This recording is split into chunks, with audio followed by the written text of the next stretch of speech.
Sir, നിലമ്പൂരിലെ തെരഞ്ഞെടുപ്പ് അതിൻ്റെ കൊട്ടിക്കലാശമൊക്കെ ആയിരിക്കണം. ഇന്നലെ പ്രിയങ്ക ഗാന്ധി വന്നപ്പോൾ വലിയൊരു ഓളമൊക്കെ ആയിരുന്നു. പക്ഷേ പ്രിയങ്ക ഗാന്ധിയുടെ ഒരു ചെറിയ പരാമർശം പോലും എം സ്വരാജൊക്കെ എടുത്തത് വലിയ രീതിയിൽ വിമർശനമാക്കിയിരിക്കുന്നു. പറഞ്ഞിരിക്കുന്ന വാക്ക് ഇങ്ങനെയാണ്: തെരഞ്ഞെടുപ്പ് അടുക്കുമ്പോൾ പെൻഷൻ കൊടുക്കുന്നു എന്ന് പ്രിയങ്ക ഗാന്ധി ഒന്ന് പരാമർശിച്ചു. അതിന് വേറെ തരത്തിലൊക്കെയാണ് എം സ്വരാജ് അത് ഏറ്റെടുത്ത് പറയുന്നത്.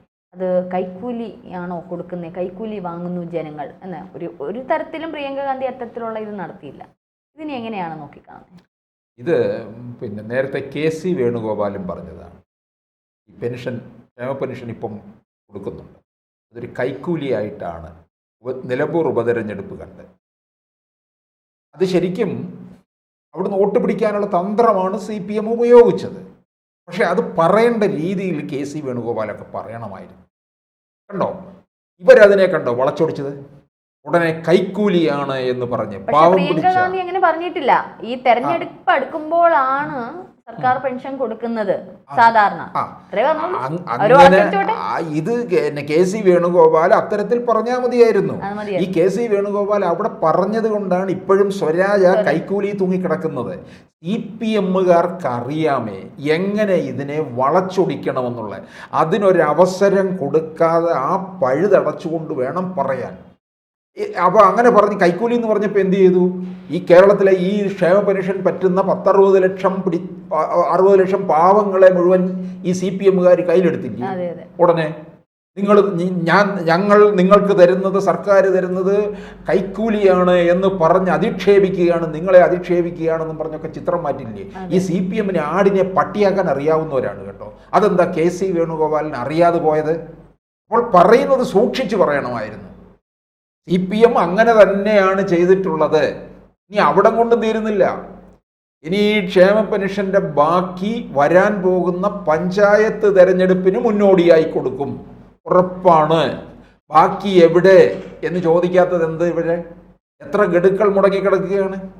ഈ ക്ഷേമ പെൻഷൻ ഉൾപ്പെടെ കൈപ്പറ്റുന്ന പാവം പിടിച്ച ആൾക്കാർ, അതിലും താഴെയുള്ള ആൾക്കാരും ആശ്രയിക്കുന്ന ഒരിടമാണ് സപ്ലൈകോ. 13 ഇനം സാധനങ്ങൾക്ക് സബ്സിഡി ഉണ്ട്. രഞ്ജിനി ഒരു വീട്ടമ്മയാണല്ലോ, അറിയാവുന്ന കാര്യമാണ്. അരിയായാലും പയറായാലും കടലയായാലും മുളകായാലും മല്ലിയായാലും പഞ്ചസാരയായാലും കടുകായാലും ഇതിനൊക്കെ 13 ഇനം സാധനങ്ങൾക്ക് സബ്സിഡി ഉണ്ട്. അത്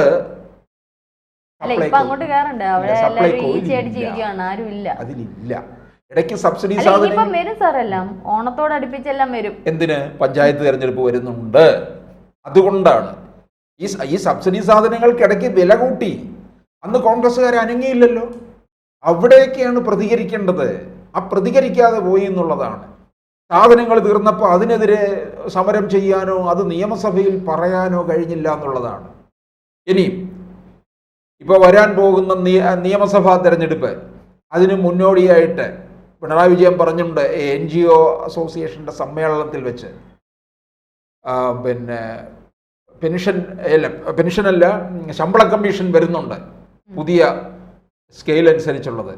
5 വർഷം കൂടുമ്പോൾ ശമ്പള കമ്മീഷനെ വയ്ക്കും. ഓരോ മന്ത്രിസഭയുടെയും കാലാവധി കഴിയുന്നതിന് മുമ്പ് തന്നെ ആ ശമ്പള കമ്മീഷൻ റിപ്പോർട്ട് സമർപ്പിച്ച് മന്ത്രിസഭയെ അത് പ്രാബല്യത്തിൽ വരുത്തും. മുൻകാലവും ആകാം, പിൻകാലവും ഒക്കെ ആകാം. കേരളത്തിലെ ഒരു 7-8 ലക്ഷം വരുന്ന സർക്കാർ ജീവനക്കാരുടെയും പെൻഷൻകാരുടെയും വോട്ട് മുഴുവൻ പോക്കറ്റിലാക്കുക. ഇതാണ് ചെയ്യുന്നത്. ഇത് കേരളത്തിലെ ധനകാര്യ വിദഗ്ധന്മാർ കുറേ കാലമായിട്ട് പറയുന്നു. ഈ 5 വർഷം കൂടുമ്പോൾ ഈ ശമ്പള കമ്മീഷൻ കൊണ്ടുവയ്ക്കരുത്, ഖജനാവ് തീരും, മുടിഞ്ഞു പോകുമെന്ന്. അതാണ് ഇവിടെ കണ്ടുകൊണ്ടിരിക്കുന്നത്. 10 വർഷത്തിലൊരിക്കൽ കേന്ദ്ര സർക്കാർ ചെയ്യുന്നത് പോലെ ചെയ്യുക.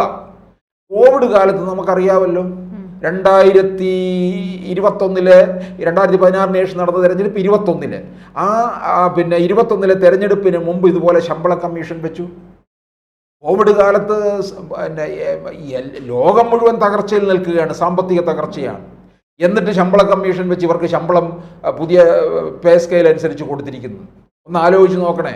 അന്ന് കൊടുത്തില്ലെങ്കിൽ ആരും ചോദിക്കത്തില്ല. കാരണം കേരളത്തിൻ്റെ സ്ഥിതി, ലോകത്തിൻ്റെ സ്ഥിതി ഏവർക്കും വായിച്ചറിയാവുന്ന കാര്യമാണ്. അന്നേരവും കൊടുത്തിരിക്കുന്നു. ഈ സർക്കാർ ആർക്കെങ്കിലും പണം കിട്ടിയാൽ വേണ്ടെന്ന് പറയുമോ? സർക്കാർ ഉദ്യോഗസ്ഥന്മാരെന്ന് പറഞ്ഞാൽ കോവിഡ് പോകരുതെന്ന് ആഗ്രഹിച്ച കുറെ ദുഷ്ടന്മാരാണ്, അറിയാമോ? ആ സത്യം, കോവിഡ് പോകരുതേ, വീട്ടിലിരുന്നാൽ മതി. കൃത്യമായ 1-ാം തീയതി ശമ്പളം വന്നുകൊണ്ടിരുന്നു. അവരുടെ വീട്ടിലെ വാഹനങ്ങൾ 4G തന്നെ കിടന്നു, ഓഫീസിലും പോണ്ട. ലോക്ക്ഡൗണും കാര്യങ്ങളും അല്ലായിരുന്നു. എൻ്റെ അടുത്ത് സർക്കാരിലെ ഒരു മുതിർന്ന ഉദ്യോഗസ്ഥനാണ് പറഞ്ഞത്, വിജയനാഥ്, ഇത് ഇങ്ങനെയൊക്കെയാണ് ആഗ്രഹിക്കുന്നത് സർക്കാർ ഉദ്യോഗസ്ഥന്മാർ. ഈ വെറും അമ്പലക്കാളെന്നൊക്കെ നമ്മൾ പറയത്തില്ലയോ, അതാണ് ഈ സർക്കാർ ഉദ്യോഗസ്ഥന്മാരിൽ കുറേ എണ്ണങ്ങൾ തിന്നും മതിച്ച് നടക്കുകയാണ്. അമ്പലക്കാളുകളെ അറിയത്തില്ലയോ, തിന്ന് അലഞ്ഞു തിരിഞ്ഞ് ഇങ്ങനെ നടക്കുന്നു എന്ന് പറഞ്ഞതുപോലെയാണ് ഈ സർക്കാർ ഉദ്യോഗസ്ഥന്മാർ. നമ്മളത് പറയുമ്പോഴൊക്കെ നമ്മളെ എതിർക്കാനൊക്കെ ആൾക്കാർ വരട്ടെ, അങ്ങനെ തന്നെയാണ്. ഈ സർക്കാർ ഉദ്യോഗസ്ഥന്മാരെ തീറ്റിപ്പോറ്റിയാണ് വോട്ട് ബാങ്ക് ഉറപ്പിച്ചു കൊണ്ടുപോകുന്നത്. അപ്പോൾ സാധാരണ ജനങ്ങളുടെ ആവശ്യം കോൺഗ്രസ്സുകാർ മനസ്സിലാക്കണം. ഇപ്പൊ പ്രിയങ്ക ഗാന്ധി പക്ഷെ അവര് പറഞ്ഞത് ഇതാണ്, തെരഞ്ഞെടുപ്പ് അടുക്കുമ്പോൾ പെൻഷൻ തുക കൊടുക്കുന്നു സർക്കാർ എന്നുള്ളത് മാത്രമാണ് പരാമർശം. അത് ഇപ്പൊ എം സ്വരാജ് പഴയ ഇതുമായിട്ട് ബന്ധപ്പെട്ട് കണക്ട് ചെയ്ത് കുറച്ചുകൂടെ പൊലിപ്പിച്ച് പറയുന്നു എന്നുള്ളത്. പക്ഷേ പ്രിയങ്ക ഗാന്ധി പറഞ്ഞത് സത്യമാണ്. അത് ജനങ്ങളിലേക്ക് ഇപ്പൊ ഈ LDF സർക്കാർ പഠിക്കേണ്ടുന്ന ഒരു കാര്യമുണ്ട്, CPM പാർട്ടി പഠിക്കേണ്ടുന്ന ഒരു കാര്യം. പഴയ കാലമല്ല, ഈ നിലപാടുകൾ ഞങ്ങൾക്ക് തോന്നുമ്പോൾ മാറ്റുമെന്ന് ഇന്നലെ ME ഗോവിന്ദൻ പറഞ്ഞല്ലോ. അതുപോലെ തന്നെയാണ് ഈ ഓരോ വർഷം കഴിയുന്നു നമ്മുടെ സോഷ്യൽ മീഡിയ ആയാലും ഈ പറഞ്ഞതുപോലെ പല കാര്യങ്ങളും വികസിച്ചുകൊണ്ടിരിക്കുക. കുട്ടികൾ ഇപ്പോഴത്തെ നിലമ്പൂരിൽ, ഇന്നലെ ഞാൻ കണ്ടു, നിലമ്പൂരിൽ ഒരു ചാനൽ ഇതേപോലെ കുട്ടികളുടെ അടുത്തേക്ക് ചേർന്നിട്ട് ചോദിച്ചു ആര് ജയിക്കും. അത് ഈ പറഞ്ഞ ആര്യാടൻ ഷൗക്കത്ത് തന്നെ ജയിക്കും. അതാണ് എത്ര ഭൂരിപക്ഷത്തിന് ജയിക്കുമെന്നറിയും. ഒരു 25,000 വോട്ടിന്, ചെറിയ കുട്ടി, ഒരു 5ാം ക്ലാസ്സിൽ പഠിക്കുന്ന ഒരു കുട്ടി പറഞ്ഞ 25,000 വോട്ടിന്റെ ഭൂരിപക്ഷത്തിന് ജയിക്കും. മറ്റാരൊക്കെയാണ് അവിടുത്തെ സ്ഥാനാർത്ഥികൾ? അത് എം സ്വരാജ് ഉണ്ട്, മറ്റേ ഇതുണ്ട്. കൃത്യമായിട്ട് ആ കുട്ടികൾക്കറിയാം.